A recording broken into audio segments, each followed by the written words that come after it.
Welcome, everybody. Good evening, bonsoir, guten Abend. So great to see so many of you here today, colleagues, collaborators, students, friends of the speakers of NADEL. So it's our annual ETH NADEL event on rethinking. And this year we're going to talk about reimagining Africa. And I'm very delighted to welcome Professor Felwine Sarr and Marcy Goldberg for this talk. So many thanks for accepting this invitation. My name is Isabel Günther. I'm a professor of economics at ETH, and I'm the academic director of NADEL and ETH4D. Our mission at NADEL is to educate and also inspire current and future leaders to get engaged in global cooperation for a more sustainable and equitable world. Global cooperation nowadays sometimes seems to sound a bit outdated almost if you follow the news, but we are very convinced that it is the present and it must be the future, and not a always my country first philosophy if we actually want to tackle the challenges of these times, which is the mission of ETH. So coming to this event, people who have been at this event regularly, you know that we have been talking about rethinking humanity, rethinking gender, rethinking capitalism, and rethinking migration last year with distinguished scholars from around the world. And today, we invited Professor Felwine Sarr to talk about reimagining Africa, which seems to me like the most daunting exercise of these rethinking exercise, because we are talking about the present and the future of an entire continent. And I guess that's one of the starting questions. Can we actually have that as one concept?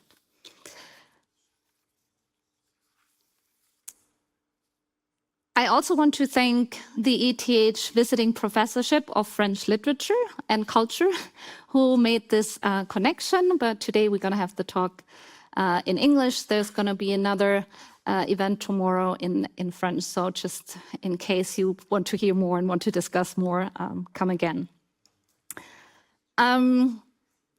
So Felwine Sarr had a professorship of economics for a long time in Senegal before he moved to the US, where he's now a professor of philosophy. And I think this combination of economics and philosophy makes him what Heilbronner was once called a worldly philosopher, kind of connecting philosophy to the world. And also that actually brings us back to the roots of economics. Felwine Sarr is also very well known and famous for the report he wrote on the restitution of African cultural heritage, together with historian Bénédicte Savoy for the French government. So I said he studied economics, but in one of the interviews I saw, he actually also said that wasn't his first love. He always was really interested in philosophy and literature, but then I think what happens to all of us, then parents come in and have better ideas for us. I also have an engineer as a father, so I can very much relate to this. Who thought, go more into engineering. And then I think economics was a bit the compromise, something between philosophy and engineering, kind of thinking about human problems. That's where economics come in, but the more tendency trying to use statistics and mathematics as an engineering. But so today he's an economist, a philosopher, a novelist, an epistemologist, and a musician. And so a true public intellectual. And I think this is beautiful that he brings together all these different sciences. So we talk a lot about interdisciplinarity at universities, but usually the way we do this is bringing together different disciplines then to work together. And that's also something we do at our NADEL program, where we teach global cooperation and sustainable development. And I think Felwine Sarr could almost teach all of our courses then, where we bring these different disciplines together. So perfect fit for today. So I will not provide a summary of the book. I give this totally to the discussion. So we start with the book Afrotopia, which was actually written in 2015. So usually in our rethinking events, we take more recent books. But I think once it comes to reimagining something, that never gets old, and we continue on this pathway. And so I think that's my guessing. This book is kind of part of a thinking process. And I'm very curious to hear your thoughts, what has changed since then, how you would write it differently now, what has materialized of your utopia for Africa.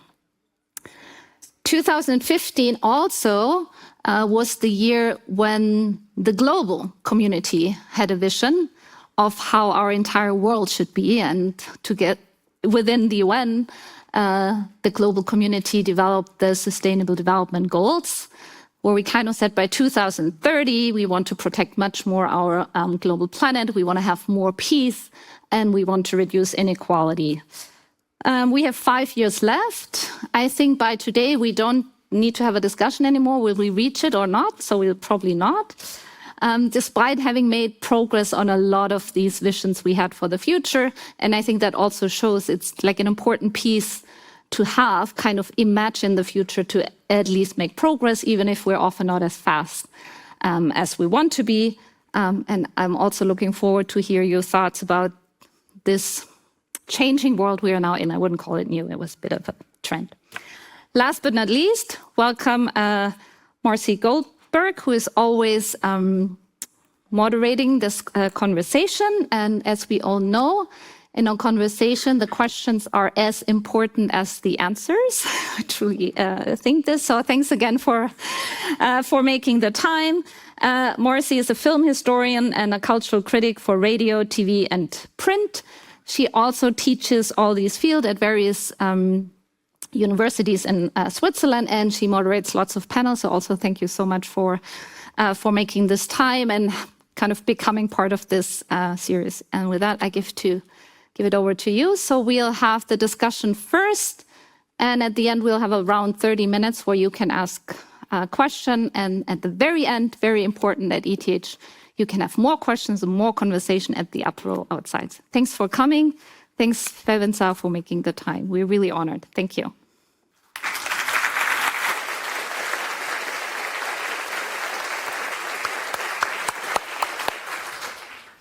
So thank you very much to Isabel Günther for the beautiful introduction, and to her and her team for making this all happen.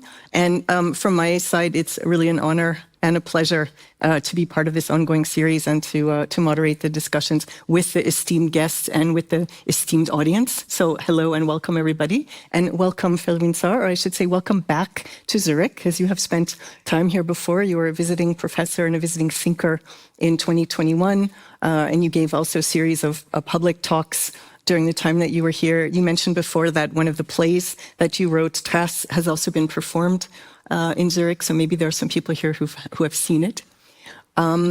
Just to go into the time plan again, we're going to do sort of a dialogue up here until 7 o'clock. And then at the very latest, 7 o'clock, we'll open up to make sure to have a half an hour Q&A with the audience. And there are some microphones going around. We'll try to it would be great to get as many different questions and comments as possible. So we'd like to ask people to be brief, but I will remind you of that again when the time comes. And I just want to present the book again, Afrotopia. I have it in English and French versions. And we were amused before at the fact that the French one is much thicker than the English. But this brings us kind of right to the essence, I would say, Felwine Sarr, of your work and what you do. Isabel already mentioned your interdisciplinary background and your approach that combines philosophy, economics, the fact that you're also a fiction writer, a musician, a teacher, and so on. Your whole work is very much under the sign of kind of interplay between political economics, culture, teaching and communication and so on. And I'm going to come out and suggest that this particular background that you have, which also includes having lived and been educated on different continents, is also what shaped the kind of the origin story of Afrotopia. And I would double down on what Isabel said before, that this is really such a path-breaking book. There's kind of like the discourse before Afrotopia and the discourse since Afrotopia. And, we'll get into some other questions about what exactly you mean by that term and so on. But I'd like to start by asking you to explain a little bit the origin story. Like, where were you and what were you doing at the time that you wrote the book, and what sort of shaped your thinking that led to the writing of it and the conception of it? Okay. So I would like to start by saying that I'm very happy being here. I've been in Zurich in 2021. I was invited by Andreas and Charlotte, and I spent a beautiful summer semester here. And some of the people with whom I was interacting are in the room, so welcome again. And I think I have a kind of intellectual community and an elective community here. So being here is such a pleasure. So thank you, Isabel, for your beautiful introduction, and thank you for having me in this conversation. So Afrotopia, so the story is that I did my PhD in France in economics, and I went back to Senegal at the University Gaston Berger in Saint-Louis in the north of Senegal, and I was teaching economics, so different fields in economics. And I had a class of theories of economic development. And I taught that class 7 years. During the 7 years, and with my students, we deconstruct, I would say, the neoliberal paradigms of what is development. And I had a feeling that that framework was interesting, but it was not just in its ability to I would say, to make intelligible all the dimension of African economies and African social life. It was too narrow. And I had the feeling that the reality was much more richer, and the category fails to describe the multiplicity, the tension, the richness of the reality. And when I was talking with my students, they just consider themselves being the part of, I would say, a group of human beings, but they were in a scale where they rank themselves on the low spaces of the scale, because they was just seeing themselves through the category of the GDP, of the proportion of the international trade that Africa represents, and all this category was around, I would say, the deficit, the handicap, etc., etc. And we felt that African societies were much more interesting because there is a lot of wealth, there's a lot of, I would say, dimension that those categories weren't able to capture.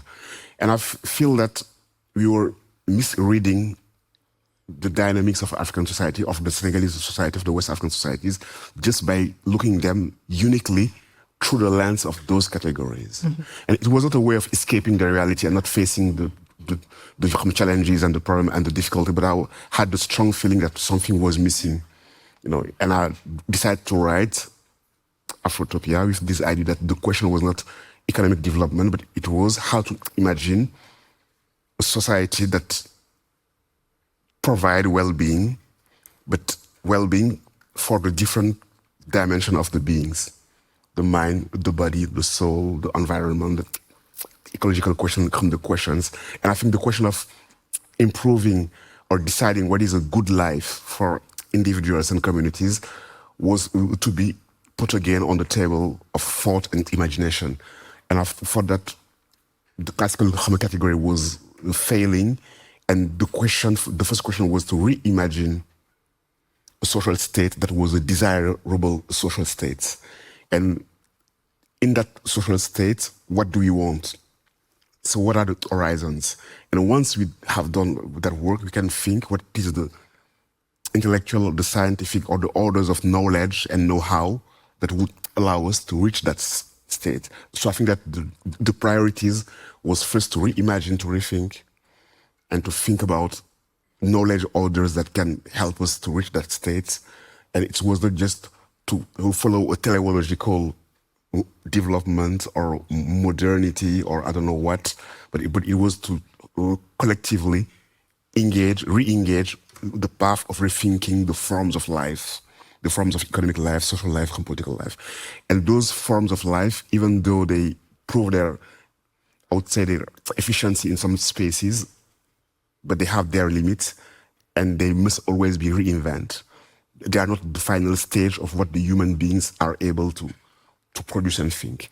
And also I thought that economy was not enough. Economy was an interesting order of knowledge. It was an interesting length, but social reality have their densities, and you can just highlight them through different disciplines: history, anthropology, economy, literature, art, culture, and probably a more just and more accurate way of looking at those social realities is just to be able to navigate and to highlight them through different disciplines. And I decided that I wouldn't write a classical book of economy. I will talk about economy. There is a chapter, the question of economy, but I will talk about philosophy, modernity, culture, ecology, etc., etc. And I strongly believe that it was a best way of engaging that questions. And so you've kind of already answered the second question. Yes, because I want to. Yeah, but no, go. Okay, no. No, I'm joking. So go ahead. No, because I was going to say, you mentioned the sort of rankings and the more sort of mathematical ways that were being used, the criteria that were being used to kind of judge countries and where they didn't, do well in the rankings. But you felt that this was ignoring what really should be talked about, and the more you want to shift the criteria and the nature of the discussion. And you already touched on it a little bit. How did you proceed in terms of the research that you were doing to kind of move away from these more traditional neoliberal economic instruments to the book that you ended up producing? I've been trained as an economist, and I started my study in economy by studying econometrics. So I've been trained in mathematics, statistics, or indicators, or this way of looking at the society through ratio, category, mathematical models. I've done that, and I've done microeconomy. And after I did a PhD in macroeconomics. So I spent a lot of time writing articles, scientific articles, through those lenses. The kind of number crunching approach. Yes. So, and I pay my duties on doing that, but I know how the categories and how the proxy are built. Mm-hmm. There is always an ideology and a thinking, a philosophy behind a statistical category. Statistics is not a neutral category. And this idea of looking to the reality through data as an objective way is true, but there is always a fault between the objective data. So reality don't give us to ourselves freely. There's a mediation between us and reality. Even the data are artifacts. They are built. And I knew that by doing econometrics. So I knew that you choose to see a dimension, you build a ratio, a proxy, and you miss a dimension that you don't want to see or you don't see. So I knew that it was not the true story first before that.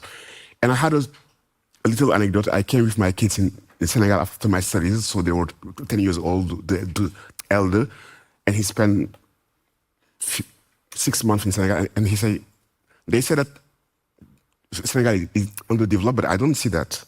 I don't understand why.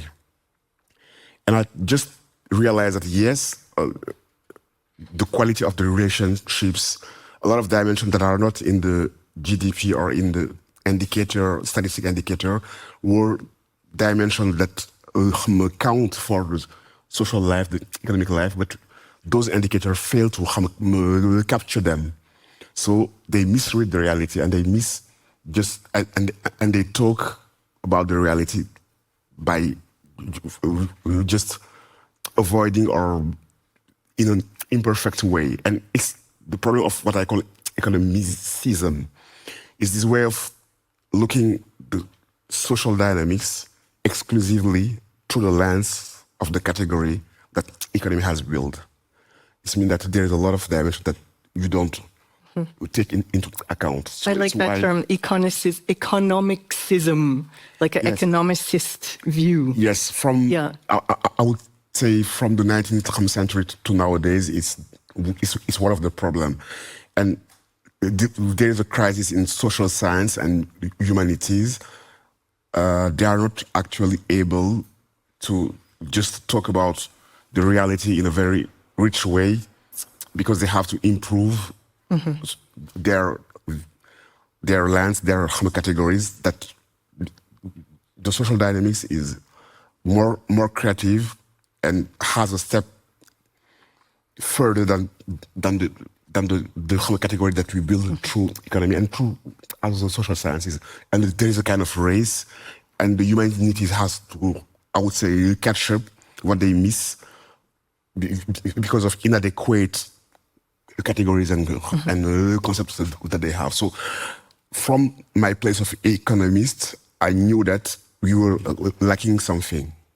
So you want to move away from this approach that's, you only look at what's measurable or what could be reduced to statistics, and kind of using other criteria for evaluating societies and the quality of life of people and so on, and the potential that's available. And so you move away from economics and you go into philosophy. And of course, one of the founding questions of philosophy traditionally has always been, what is the good life? And then you come up with the title Afrotopia, which to me, in my ears, kind of automatically recalls the idea of utopia. Is that in line with your thinking, kind of trying to think about an ideal, perhaps future place or space that you want to create or to evoke in your writing? Yes, absolutely. I was a big reader of Ernst Bloch, Miguel Abensur, a philosopher who think about utopias, and they rehabilitate the notion of utopias because it has been damaged a lot. And with this idea that an utopia is not a dream that would never happen. It's a place that is not yet here. It's an atopos. But that place exists in the... That's right. Just to interrupt, the word utopia literally means like a non-lieu, Yes. a non-place. Yes, but it doesn't mean just a vain dream. It means a place that is not yet here. Yeah. But this place exists in the space of reality potential. and potentiality. Yeah. And in the reality, you have the real and you have what is arriving, what is possible. And a lot of, I would say, discovering movement in social life, history, came, first of all, from that place of what is not yet here, but what you can activate by thought, imaginaries, and actions. And action can just bring them in history. So utopia is a tool for social transformation. And when a community or a society is not happy with its current state or have challenges that are not solved yet, you can solve them first in the space of thinking, imagining. And Miguel Abensur has the beautiful expression that he calls utopian conversions that make you changing your way of acting, behaving, and that help you bringing this utopia to reality. So I thought that the question for us was to reimagine, to produce a new utopia, and to just refuse the idea that what is to be thought is already thought, that we don't have to add something else or something different, or we just have to follow the path of a linear history, tradition to modernity, underdevelopment to development, and we just have to learn from the other societies what they have done, how they have reached that stage, and just reproduce it. And I thought that it was not the right way to think this question, but the good order is to open again the space of imagining, thinking. And I know that one of the critics is, yes, but how do we do that? But before acting, thinking, knowing where you want to go, shaping, inventing, etc. We'll get to the how Yes. at some point, but just to kind of continue with unpacking the concepts and so on. In utopian studies, especially as it relates to literature, one of the main teachings is that utopia, it's always talking about a future place, but really what it's doing is critiquing the present moment. Absolutely. And the inadequacies of the present moment. Absolutely. And the book kind of goes into these paradoxes in that way, talking about an imagined future, but really talking about the present. You play with that also in the book when you talk about reinventing the future, with the idea that by changing the current state, you're also going to be sort of programming a different future. But before we get into your suggestions of how to do that, I'd like to sort of redefine another term that's very crucial to this discussion, which is what do we mean when we talk about Africa? And I just kind of add a little preface to that. Very often in the circles that I was raised in, which sort of like Western educated progressive people, the teaching was you shouldn't speak about Africa because it's such a generalization. Africa is not a country, it's a whole continent. There's so many, you can't say this person's from France and this person's from Africa, that's rude. And you come back to reclaim the idea of the validity and the kind of fertility of speaking about Africa and conceiving of Africa as a continent, but not in the colonial way that it has been done in the past. And I would really like it if you could talk about that a little bit. Why and from what perspective are you reclaiming the idea of Africa as a continent? Yes. 2 or 3 things. First of all, obviously, Africa is diverse. There's a lot of societies, idiosyncrasies, etc., etc. It's not one country. So, yes, I agree with that. But if you take African societies and countries, they share what François Hartog's call regimes of historicity. It means that these last century, they are just caught in a desire of emancipating themselves. The main historical shocks that they've been encountering were the same, from Alger to South Africa. So it's a geographical reality, it's a political reality, it's also an imaginary reality. So you can talk about Africa by acknowledging the diversity of African countries, but at the same time having a project of emancipation at an African scale. When you say the value of Europe, you know that Europe is diverse from Lisbon, Portugal, and the northern countries, that there is a lot of histories and culture, but you feel that there is something that is in common in the imaginaries or in the projection, etc. When you talk about Asia, you know that there is diversity, but you don't claim or contest the ability to talk to them as an entity, as what Edgar Morin calls an unitas multiplex. It means that you can have a desire of unity, a project. Africa, it can be seen as a project, as a reality, but at the same time acknowledging that there is diversity, multiplicity, but also structural trends that we share. It's why from an epistemological point of view, I claim the right to talk or to use the concept of Africa and to elaborate it and to say, okay, what is Africa?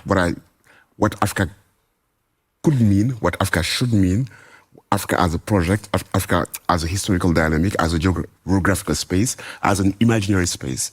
When there is the African Nation Cup of football, there is no problem. We can talk about Africa and we accept that it's Africa. Yeah. In different spaces, when people use stereotypes, they say Africans. So using Africa as a totality is, it's not, so you don't have the problem. And it's why I think that the question is not by saying Africa, it's not that I'm invisibilizing the differences. I'm not saying that it's the same. I'm not saying that Alger is Dakar, etc., etc. We know that. But also there is a claim of, in some places of the African region, cultural homogeneity or cultural continuities that exist. Sheikh Anta Diop has done an interesting work on that question. Even though when I went in South Africa or in the southern part of the African continent, I feel the difference between West Africa and South Africa. But when I travel in West Africa, Burkina Faso, Mali, Guinea, Senegal, I feel at home. I recognize the main trends of the way of living, behaving, etc. So when I go to Central Africa, there is a cultural homogeneity in those countries. When I go to the northern part of Africa, so I think the epistemological right to talk about Africa is based on this idea that we can build a project of emancipation based on our recent history. And the main trends and the main question, the main challenges we are facing are almost the same, even if they express themselves differently in the places where they are. But you can think locally, but we have also to be able to think globally, to think in the space of cosmopolitics, and to see the interplay between what is happening locally here and what is happening at a different scale. And if you don't take Africa as a whole, you miss some dynamics that reveal themselves at that level. It's a question of subsidiarities, being able to move from a local space and just know that what is happening here resonates with what happens at a different scale and go back and forth. So if I'm summarizing that, what you're saying is not talking about Africa in the sense of kind of superficial generalizations that erode the important differences, but doing it kind of as a power move. And with the idea that by changing the discourse, you also will change the lived reality. Because if Africa thinks of itself as a continent and not as a bunch of countries that were kind of in the divide and conquer mode of colonialism that have been kind of separated from each other, but if Africa thinks of itself as a continent in the way that Europe does, that would also kind of trickle down in a way. It would also cause changes on a political level, on a geopolitical level, on an economic level, and so on. Like if Africa would behave if the different countries would kind of enter into a different kind of solidarity and a different kind of power relation with each other. Absolutely. Africa has the same GDP as India, but India is more powerful in terms of geopolitics in the world than Africa is, because Africa don't think itself as a totality and as an actor, even if the decisions in the UN and in all those spaces, so we don't just have the willpower of that we deserve because we arrive scattered. So again, we're talking about this intersection between the philosophical approach and the political economic approach. What you're arguing is by changing the terms of the debate, by changing the way that African countries define themselves or the people living in African countries define themselves, that's also going to have an effect on the way people live their lives, the kind of deals that are made, the way work is structured, and so on. How does that look then, concretely? Could you give us sort of some examples of ways that you've seen that kind of change? I didn't see a change yet. What I see is a debate that is moving slightly, and I see that the debates were more vibrant in the artistic space. In the artistic space. Yes, after Afrotopia, there's a lot of artists that just take the notion and the concept and they reimagine it in their work, in the place of photography, music, cinema. They wrote me, I'm creating a new way of doing things since I wrote Afrotopia. This is my film, this is my photography, etc. So it was very interesting for me to see how they reappropriate the notion. And I think they were already in a creative mood before Afrotopia, and I just articulate what they already was doing or were thinking or were imagining, but they just probably need a concept to put their practice into, and they probably intuitively thought about a lot of dimension, and just the fact of articulating it, naming it, putting it in a concept, just reveal a dimension of reality that was here, but that was unnamed and probably unseen. So notion was and concept does that. They just bring to the space of intelligibility what is already here, but what is unnamed. So what is veiled. So I'm not taking the benefit of all that. I know that sometimes you read something that just articulate what you were already thinking, and you recognize it. Yeah. So You talk in the book about a kind of like a complex, like a kind of what's the word? Now I can't think of the English word. Minderheitskomplex.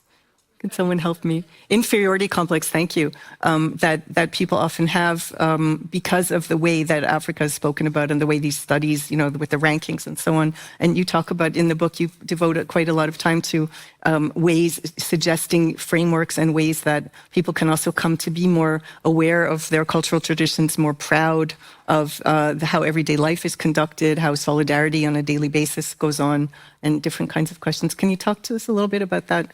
That kind of pride, which is, much more, it's much more complex than a kind of just, raised fist kind of notion of pride, but it's more connected to your understanding of African history and so on. Yes, but if you allow me, I wanted just to answer before the question of how changing the categories can shape reality. And I think in the economic space, it's a long journey to do that, but most of the economic institutions, they come from an ideological apparatus, a vision of the world, a vision of relation between categories, and there is here an order of value that is behind the economic discourse. And the economic discourse, the neoliberal discourse, has been able to shape reality by producing institutions that work in the directions.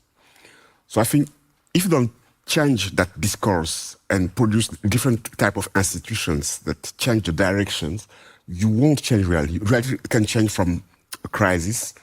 Just human groups feel that they are obliged to change their way of behaving because it doesn't work. So it's a crisis. So you have a wall, and you're obliged to rethink the categories to change your behaviors. It can change also through thought, imaginaries, immaterial institutions and material institutions that came from visions of lives. It took times. Sometimes the temporality is temporality that you're not able to drive or to control or to decide. Sometimes it can accelerate. Sometimes it work under the surface, and when things are ready, they just emerge. So those temporalities are very complex to just monitor, but something is moving through the changing of vision. So I think if you ask me how Afrotopia has changed the economy, I don't have a response because I don't see it yet. But I saw in some spaces, even in spaces of economic thinking, in Gaston Berger University, I talk to the students, I saw how they shift their vision and how they ask themselves different types of questions. I saw it in different places where the debate, a new element in the debate. Is it changing the kind of research questions that people ask? Absolutely. It changed sometimes the kind of research questions, and it's opened the scope of what is a desirable state of well-being for the societies, and what is development, what is not development, and what are the goals that we have to reach, etc., etc. And I just do my part. I just throw something in the complex, dynamic systems, and it will do or not do, but it will join a dynamic that is already here, extra. So it's a way of thinking about the relation between, I would say, reality, material reality, and what happens in the space of thinking, ideas. I'm absolutely convinced that ideas have a role to play in the social dynamics, but their role is very difficult to just highlight how it operates. It operates in different ways, in different places, in different dynamics, but they do something at some point. And now to get back to, thank you for continuing the explanation, but to get back to the topic that I brought up before with the idea of, because it really struck me in rereading the book, how much the idea of kind of confidence or self-confidence is connected to what you're talking about. The kind of, you talk a lot about, you use the word dignity a lot. Absolutely, because if you're I would say you inherit a recent history. I don't want to just limit African history in the framework of dispossession, colonization, etc., etc., slave trade. The African history is wider than that. But recently, we experience epistemicides, denigration of our knowledge, our values, our way of relating to the world, and we had to just adapt ourselves in a different, I would say, universe of meaning, sense, and doing. And the question of rebuilding the psychic infrastructure of our societies is one of the important questions. If you choose a way or road to just be able to respond to your challenges, I think you need self-confidence in your wisdom, in your knowledge, in the fact that it's the right word, in the fact that you have the resources and the abilities to achieve your goal. And I think the space of representing yourself in the space of discourse is absolutely important. If you are portrayed always in the space of lack, handicap, etc., etc., it's problematic if you interiorize those categories on who you are. So the psychological dimension of gaining again self-confidence in our choices, even if the World Bank say no, it's not the good choices, but you're sure that the confidence in an economy is built locally. It's not built in the US or in Washington institutions.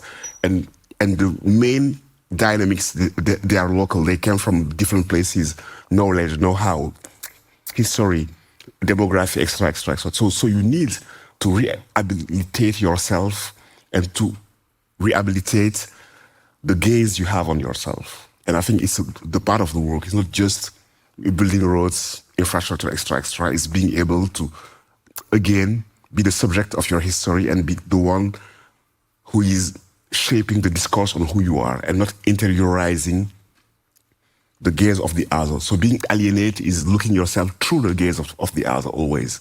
And if this gaze is a negative one, thinking that you don't have the resources, the ability to achieve your goal, and you need help, you need aids, you need extra, you need support always from outside. I'm not saying that it's an autarky, but being autonomous is being able to choose how you articulate your relation with the other, but self-sufficient firstly, and articulating your social projects on the basis of your own strength and resources. So there is a way in which this kind of discourse of, pull yourself up by the bootstraps and we need to become autonomous and we need to stop putting ourselves as the victim and so on. This discourse has also been instrumentalized by neoliberal agendas. And there is a kind of line of thinking. There's one book in particular, this book, Dead Aid by Dambisa Moyo, and other books where people were arguing that the biggest problem with Africa is there's too much aid or the wrong kind of aid, or if the aid would go away, then we could finally be independent. Now, this year, for some, it came unexpectedly. For others, it was kind of predictable. A giant chunk of that aid has fallen away with the new policies of the Trump administration in the United States and the dismantling of USAID and so on. So these people have now gotten their wish, but it's kind of like the monkey's paw. They wished for it, but it didn't come in the way that maybe people would have liked. What is your view of these disruptions that have become, more the kind of abruptness of the changes that have happened this year? Do you consider it a rupture? And do you consider it to be more negative, or do you think it's part of the change that some people have been welcoming in terms of the autonomy and the taking responsibility and so on? I'm working actually on a book that is supposed to be a response to Afrotopia and a kind of taking again the question of Afrotopia and thinking them differently and responding to a lot of questions I've been asked these 10 last years about how to do things. And in this work that I'm doing, I have a chapter on what I call a political economy of dignity. Mm-hmm.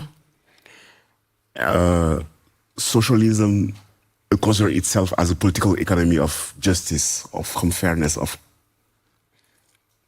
equity or egalitarianism. A neoliberalism thought himself as a political economy of wealth. Mm-hmm. And I'm totally convinced that what we need, first of all, in our country is a political economy of dignity. Dignity means something that can't lack in the life of individuals and community. So health, education, security, rights, etc., that give value to our lives. And the idea of a political economy is that we have politically to think about which type of society we want. And if we decide that the dignity of the individuals and the community is something that we desire, so we configure our economy to respond to that needs, to that purpose. So having a new political economy is very important. So in this political economy, the basic needs of Africans must be taken care by Africans. So we don't have to rely on the foreign aid for education, for health questions, for security, etc., I think it's the kind of basic foundation of our freedom, our liberty. So there's a lot of literature around AIDS.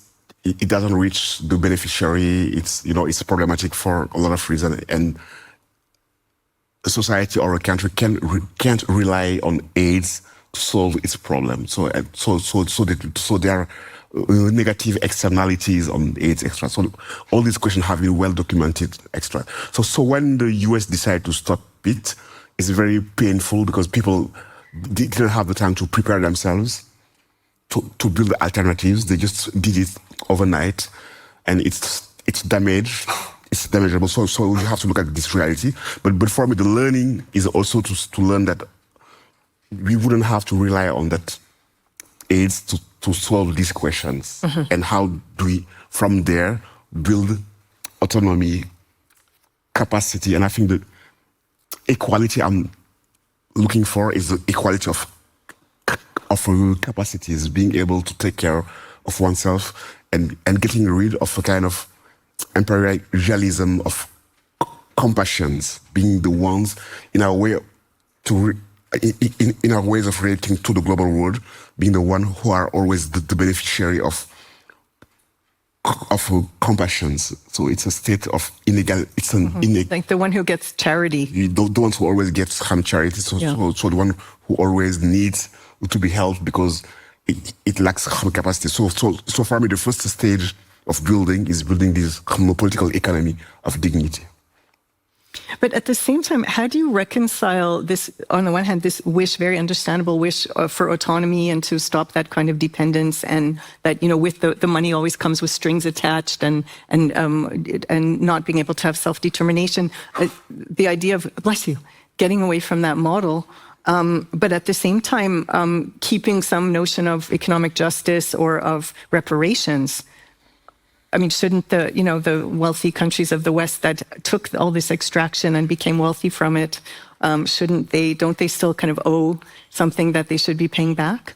I think we need globally to have a more just economic system globally. We have to share the benefits of the resources of the global resources more fairly, have different rules of international trades, etc., and every entities or part of the world have the fair share of wealth that this part deserve. So there is something important to do to rethink all the rules, etc., So I agree with this idea, but I don't want to base the response to the basic needs on reparations, on the goodwill of Europeans. If they decide, we feel guilty, so we have to repair, so we are going to just put 1% of our GDP in international aid, so we repair it. I don't want to build the response to our needs on that hope. And also here there's a kind of dispositions of your own agency. So you depend on the goodwill of the other. So it's why I have a mixed feeling. I understand the rationale behind reparation. I deeply understand it, and I think that in some cases, so the arguments are fair and just. But I'm more interested in building a new economy of relation, stopping the ongoing dispossessions that is actually happening, changing the rules, changing the way of relating, changing the way of, articulating economic relation, political relation, symbolic relation. And if you want to really repair, you have a space to change your attitude, your current attitude. And you have the space to just question your heritage and your way of relating with the world, etc., etc. And you have the choice not to be unfair, actually, in the current state of the relations. But could you give a specific example of how that could look, or what would be, to contrast like the wrong way and the right way in one particular context? Sometimes, most of the time, I'm asked to imagine for Europeans what they have to do. And I think it's their own business. So they have to educate themselves and just decide that they know the wrong deeds they do when they exploit, when they are in the dispossession gesture, they know it. They don't need us to come for that. But the task is huge. And I think probably where I want to invest my energy is towards Africans, and how do we become again the subject of our history. I know that we are in an interdependent world, but some are more autonomous than the others. Being in the interdependence, it doesn't mean that you can build autonomy in some strategic places. And I think, but an example, I can give an example. When you are just negotiating a deal on oil, gas, mining in Congo, in Senegal, in Gabon, and you're a corporation that came in from Europe, you obviously know that you're not taking a fair share of the resources that you're exploiting, and you're building on the asymmetric power relation you have. And you know it, but you want to optimize your profits, and you have, I would say, no ethics on the profit, and you don't want to limit yourself on the fair share of the revenue that you deserve because of your technological advantage and your knowledge, but you try to take the maximum you want to take, and when you have to pay your taxes, you avoid by paying you evade them, you build a sophisticated, way of doing things, and you know that you're doing that, you know that, and so you don't need Africans to educate you on that.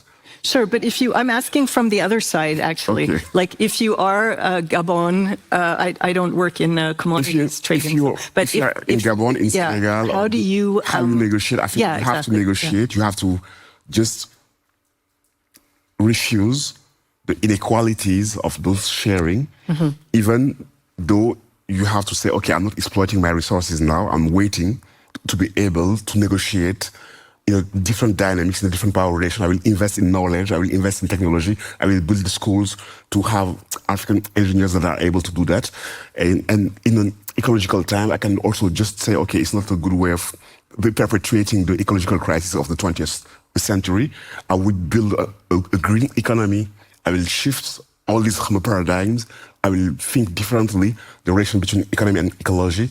And I'm not responding to my need by just repeating the same mistake that the 20th centuries have done in the space of economy. And I can just shift the paradigm and not think that these resources have to be monetized. And I can just invent a way of avoiding a power structure and building a different way of relating. So there's a lot of solutions there. But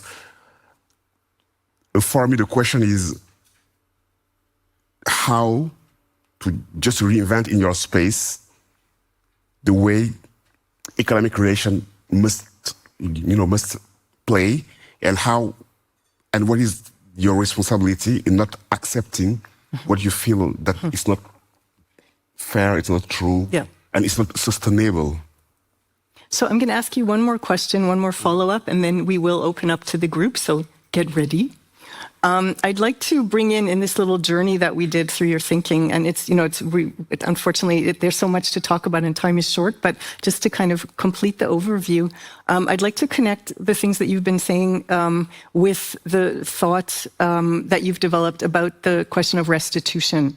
And in that context, you were looking more at the objects and artifacts, properties that are in museums in Europe, and that the plan to return them to the countries that they were seized from. And there have been some interesting documentaries that have been made in the last couple of years, among others, Mati Diop's film Dahomey, about the sculptures that go back to Benin and so on. Can you connect your thinking in that museum artistic context of restitution? Can you connect that with the things that you've been saying now about these other areas? Like, what does the oil industry in Gabon or the precious metals in Congo have to do with the throne of the king of Benin? There is a link that is an important one, is that the wealth or the knowledge or is material and immaterial. And the immaterial dimension of societies is also important for all, for self-esteem, for economy, for creativity, etc., etc. And most of the time, we turn our gaze on the material dimensions because it's more obvious. Being able to rebuild your own history, to put again in your 4Gs of creativities the artifacts your ancestors have built. And in those artifacts, there is spirituality, there is culture, there is knowledge, there's a lot of things that you can reactivate and you can reconnect, the space of knowledge production, identity, how you activate the social spaces, and those are resources for rebuilding yourself. So when the colonizers arrived in African countries, they took the material resources to build their cities, but also they knew that the immaterial resources were important for their own creativity themselves, and also to dispossess and to just prevent the reconstructions of those societies. And they did it on purpose. It wasn't just one robbery here and there. It was planned. Systematic. It was a systematic way of dispossessing, taking all those resources, and knowing that the lack of those resources will harm those societies and put them in a state of subalternity. So the two are links. So the repossession process it's not just taking the object, but rethinking how to re-socialize them, how to put them again in the dynamics of creativity. What does it mean? And what are the meaning and the senses, extra. So it's bringing back the immaterial dimension of your identity, creativity, and putting it again in the forge of your present and your future. So I'm going to allow myself just one more follow-up question to elaborate on something that you said, and then we will open up, but I don't want to leave it unsaid. One of the things that you've spoken about in your work on restitution is the way that when the objects have lived in Europe for a long time, and when they go back to their home countries, they've changed. They're not the same as they were because they've had this experience of being moved and being put in a different context. And it's this kind of idea of like the statues having their own consciousness. And to me, there's a parallel between that and some of what you've done in the book in terms of taking ideas and transferring them. And one of my favorite ideas from the book is the notion that you bring up of flânerie, which is a concept that was developed in Europe by Walter Benjamin in the beginning of the 20th century. The citizen who cosmopolitan citizen who wanders through the city and has different experiences. And you talk about, you take the concept of the flâneur and you put it back in African cities and the idea of a kind of African urbanism. Can we maybe end this part of the discussion with that? Yes, this flânerie in African cities is very interesting for me because the cities are a place of discourse. The cities tells what are the imaginaries of the future of modernity, how the city wants to look like, and what are the different layers of reading of the city.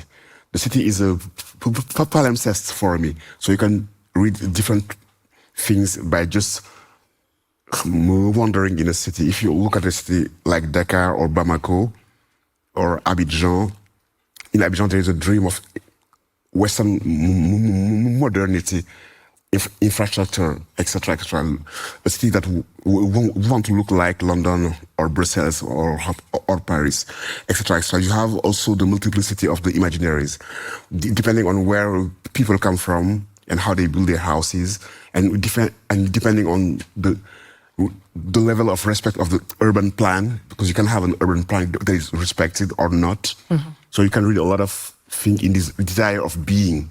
So if you just travel in Kinshasa, in the different places, you can read how those cities are telling themselves and their imaginaries of beings, what they want to look like. And I think here also it's an interesting place where you can see mimicry, originality, and how the imaginaries are invaded by which types of image. Some cities want to look like Dubai, etc., etc., etc. And I think these places are places of also reading African realities, not just in books, in manuscript, in universities, in discourse, but the architecture and the way the city invent itself is a place of just deciphering and reading. It's such an inspiring notion to imagine. It's a different way of looking at it. Let's open up and see what questions and comments are coming from the room. There are some nice people who have the job of passing the microphone around. Because there's many questions and not too much time, I'd like to ask people to kind of be brief. Try to make your question be a question, or if it is a statement, please be concise. So I'm going to ask the microphone handlers to give me a signal. Yeah, let's start over here. Yeah. Yeah, thank you very much for and please speak into the microphone. Yeah, thank you very much for the nice talk. There is a book that I've been able to look at, which is called The Invasion of Africa by Valentin Mudimbe. So my question is, I think in that book he's talking about the concept of gnosis, of reclaiming knowledge. Absolutely. So I want to see from your perspective, how do you connect Afrotopia to gnosis, but also how the knowledge system is shifting in the era of social media? Absolutely. Thank you very much. I like this question because Valentin Mudimbe is one of my, I would say, master in philosophy. And I was very happy to be in the same university than him and in the same department that him. And Valentin Mudimbe, Fabien Ebousi-Bolaga, all these thinkers are, I would say, my ancestors. And I was just thinking what he developed in the invention of Africa, this order of discourse that was produced on African societies by travelers, by ethnographics, and that produced an imagined Africa that is slightly different from the, I would say, the real Africa. It was a source of inspiration in thinking Afrotopia, in trying to renew the discourse and trying to open the space of the gaze. And secondly, his work previously than the invention of Africa, The Scent of the Father, in French, L'odeur du père, that was not translated until 2 years ago in English, and that was kind of, I would say, original matrix of the invention. In that book, he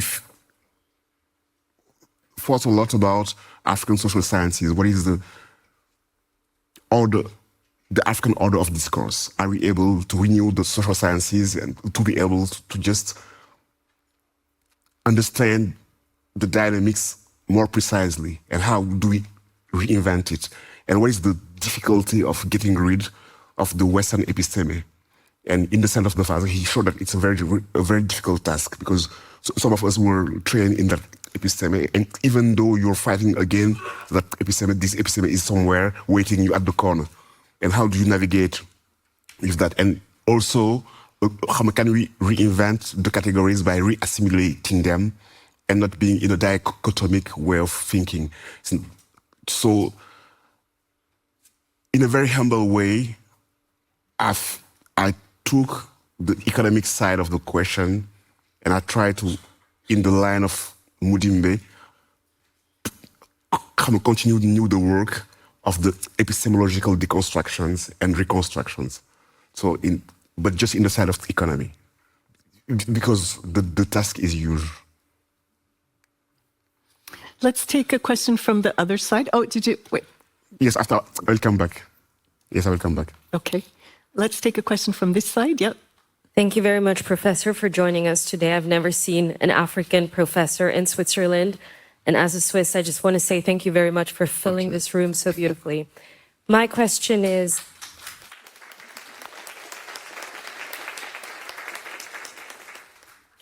you mentioned the ideological state apparatus, and my question is, do you imagine a different nation state? Because we all talk about states in the sense that we've known states to be for the past 80 to 120 years.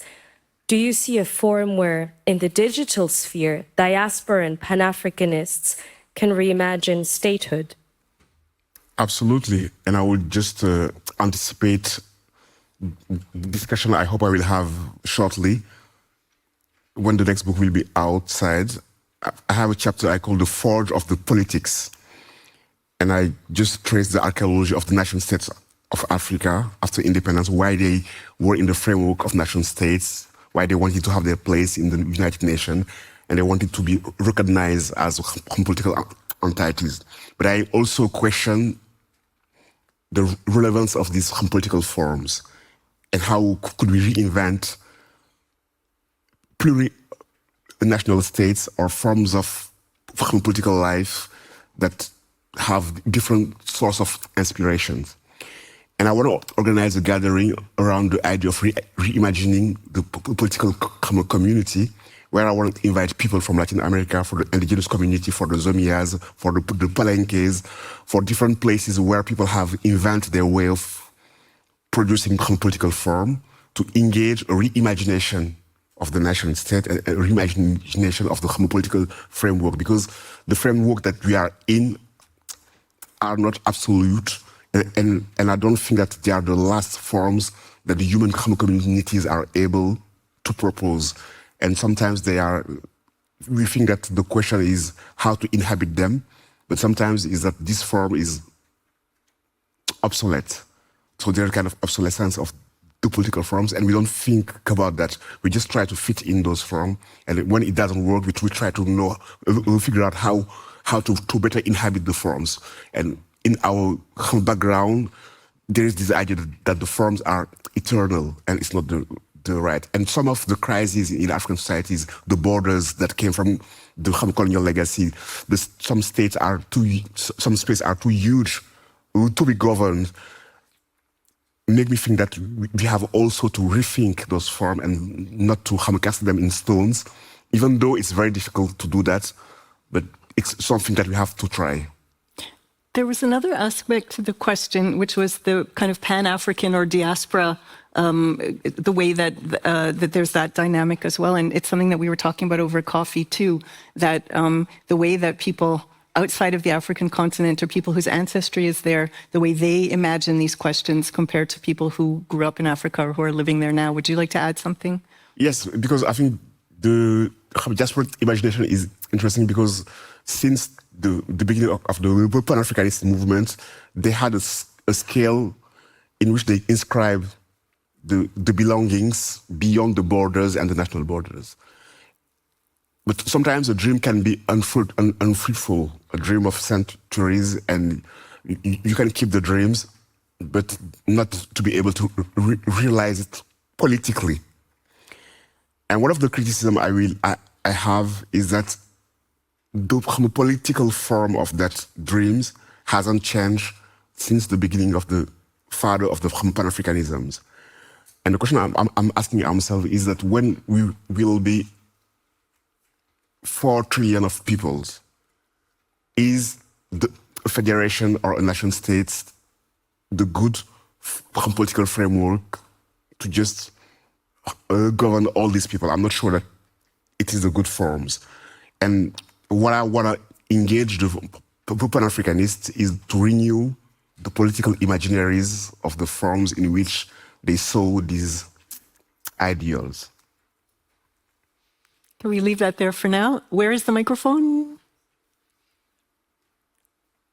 I just want to quickly recognize that there's so many people who are not able to enter this room, that there's an overflow room with 70 people. So to those 70 people, if you do have a question, there's a representative from NADEL who is ready to take your question and to send it to us, and we will ask it here. And while we're waiting for that, I think there was a question here. Thank you very much, Professor Sarr. I think I do buy into the argument of having Africans thinking about an Afrotopia. But there's been some recent developments on the continent, and I'll cite just three for want of time. So we see what has been happening in Morocco, even before Morocco, Kenya. We've seen developments also recently in Madagascar. I will couch these as a cadre of young people who are impatient and desperate for change. I see these young people not satisfied with the kind of governance we have on the continent. I want to know your reading of this development. I don't know whether to call it a trend or whether there's randomness. I don't know whether we can put structure to this trend or not. But I'd like to know your reading into this. How does that shape this thinking about reimagining Africa? Is it a positive development, or are we to be concerned? Yes, I like the question. In Madagascar, you've seen this Gen Z, that they were able to throw out the government, but I would say this revolution is captured by the military. It was the same in Burkina Faso in 2014. The young people will go outside, they throw Compaoré, but the military came, so they were civilians, but the military took over. In Mali, Ibeka was thrown out by the people, and after you have the military who take over. There is obviously a kind of dynamic of change in African societies because of the demography, the impatience, the desire of rupture and changing, and it's obvious. And I think some civil societies are able, in some places, to push the government out. But the problem for me is that the alternative have to be political and have to be built and fought. And most of these revolutions are captured by the organized forces.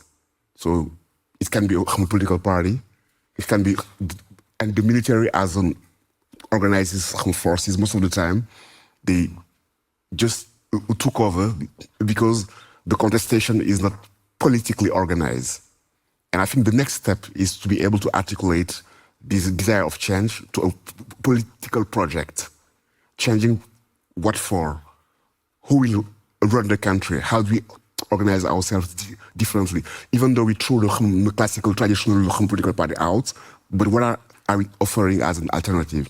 And in Senegal, a few years ago, there was a kind of gathering of a lot of African activists. They met in a framework they call Afriki, and they was starting to think the next step.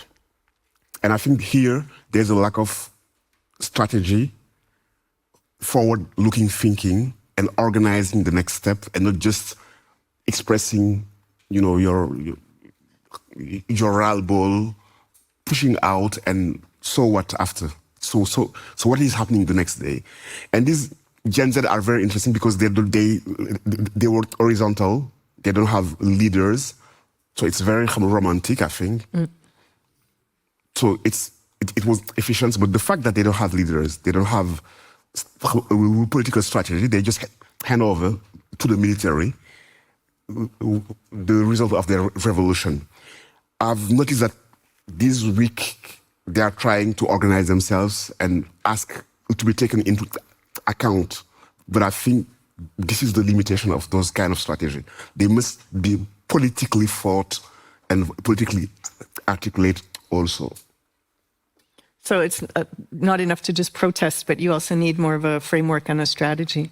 But do you think, because there was also the part of the question, is this a short-lived trend, or is it also more deeply connected to demographic change? I think it's more deeply connected to demographic change, to a need, a desire of security, of well-being, of freedom, etc., etc., etc. And I think it's a deeply rooted trend in African societies, and we witness in different places those movements. In Senegal, we had it, but we were able to transform it politically. And I think it will be recurrent in the continent. So there was someone up here on our left. A very short question. Yes, please. About how your ideas and how your book have been received in Africa and different parts of it among intellectuals, etc. It's not such a small question, actually. No, I think it has been received. When I say well received, it doesn't mean it doesn't create debate, but I think it was part of the conversation. And I think it's the aim of a book, being part of the conversation. Discussion, I agree, I don't agree. I think that you didn't see that part, extra, you're true here, no, extract. All these conversations are, for me, an interesting result of the book. And in some spaces, it's taught in some schools, in some universities. And I thought also, I had the feeling that a new generations of young Africans trying to think their destiny, they took Afrotopia as their book, as a kind of manifesto. And it's interesting for me because my manifesto was Cheikh Anta Diop, National Agriculture, all those kind of books, so Valentine Mudimbe, extra. And I thought also that 2 times it's important to have new manifestos, even though they build themselves on the legacy of the elders, but they pose the question in a different framework, taking into account the current dynamics. And I felt that in different places, it played also that role of putting ancient questions again on the table and opening it in a different kind of framework of thought and thinking. Are there any places where you're considered like a dangerous character, besides, let's say, the US, where you live now? No, I don't think so. I think, it was... I think there is sometimes a kind of skepticism, or it's an utopia, but it doesn't change the reality, or how are we going to get there, or it's too philosophical or too in the imaginaries. So it lacks, I would say groundness, extra. So it's beautiful, but it won't change anything. So I have those kind of return, and it made me smile. But I don't think that I was considered as a danger by writing Afrotopia. So do we have an update from the overflow room? Yes, we do. We have 2 questions from the overflow room. Okay, let's hear them both together. One is from Atiko, who says, part of the emancipation project for me is recognizing the injustice that Europe committed in Africa. Mm-hmm. It's acknowledging what Walter Ridney said in his book, How Europe Underdeveloped Africa. I understand the focus you're putting across, but part of rebuilding that confidence is having agency and standing up for yourself. Why isn't there more space for justice in this emancipation project? And another little comment, much of Europe are hesitant to willingly admit that reparations are just, it threatens their power. Can we hear the both? Yes, I received in 2 different channels, so I have to do some... Okay. Maybe we can take them together just because time is short. How do you take into account the change in meaning and cultural knowledge lost through the looting of these objects, especially given the hundreds of years of history that happened in between the looting and restitution? How can these communities reconnect? Because I would imagine one cannot just go back to the previous state of affairs. This is from John. Okay, so those questions fit together pretty well, I think. Yes, I will start by this one. In the restitutions, there is an epistemological reconstruction. So the cases are different. Some communities has lost, even though the knowledge of the object and the relation between the object and their environment. Some communities claim the object because they have kept vibrant all this knowledge and all these relationalities. So the objects operate differently depending where they go back. In Cameroon, in some community, they know the meaning of their object, they know why they want them, and they know how to put them again in their, I would say, social relational structure, and they know what is the place of these objects, and it's why they were asking the return of this object.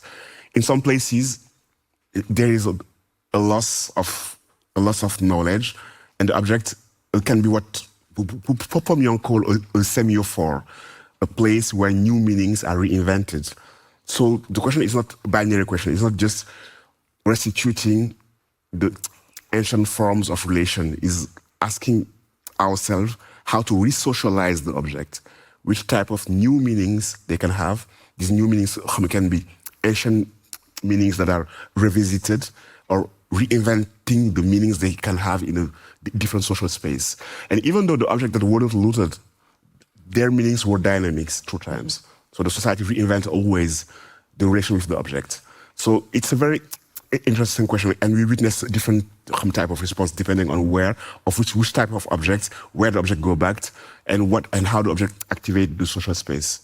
So it's connected to the way that colonialism also cuts people off from their traditions and from their own history. Absolutely. So let's make the bridge to the first question about Europe's guilt and Yes.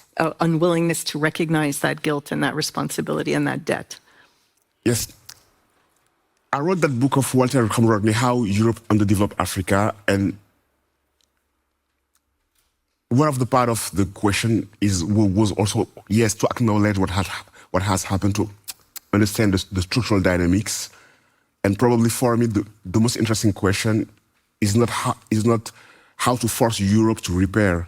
I think probably the diaspora or the activists or the people who live in Europe, they can take that task for them. But from the place of the continent, I think the most urgent task is how to be able to avoid the repetition of that situation, and how to heal oneself and how to rebuild oneself on our own strength and basis. And I understand the reparation of the injustice, but I won't base the rebirth of Africa on the claim of reparation, because it means that I'm always giving the strength and the ability and the opportunity and the agency to the other. I want to be the one who decides, who hold the agency. If the reparation arrive, it could help, it's fine. But if it don't arrive, I would take my own fate, my own destiny on my shoulders and rebuild myself. And I think this path is the best one. And it's not exclusive, it's not mutual, it's not either or. But if I have to put the emphasis or the effort somewhere, is the effort of being the one who rebuild myself. In that connection, I'd like to add another nuance, which is, what do you have to say about the role that China is playing now on the African continent with the Road and Belt strategy?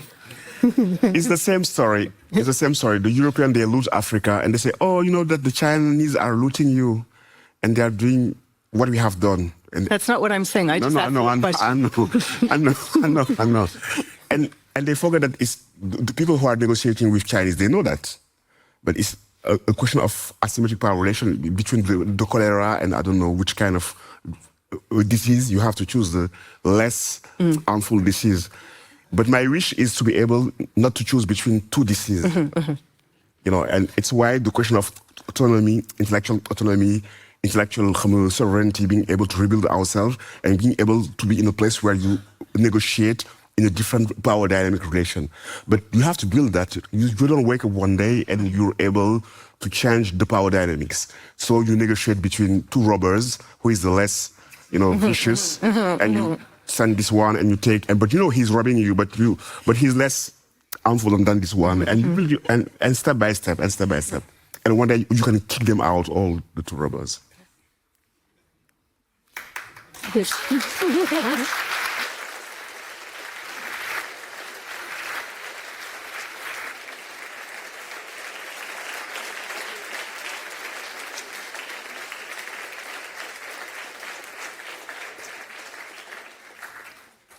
So let's take that as le mot de la fin, or almost the last word. Absolutely. Is there one last thing that you would like to say to the group before Isabelle has the final word and the invitation to the apéro? No, just that I was very happy to be in conversation, in tension, and trying to respond, because the questions are interesting. They are always pointing out blind spots or spaces where you haven't, and sometimes also they reveal the unthought, and they reveal the new state of thinking on the questions.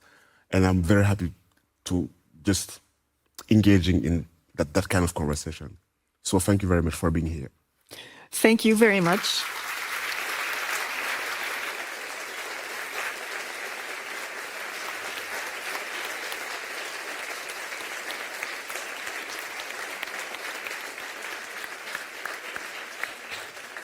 And thanks also to the audience and the ones that we can't see, but that are watching from the other room. And I give the final word to Isabel Günther.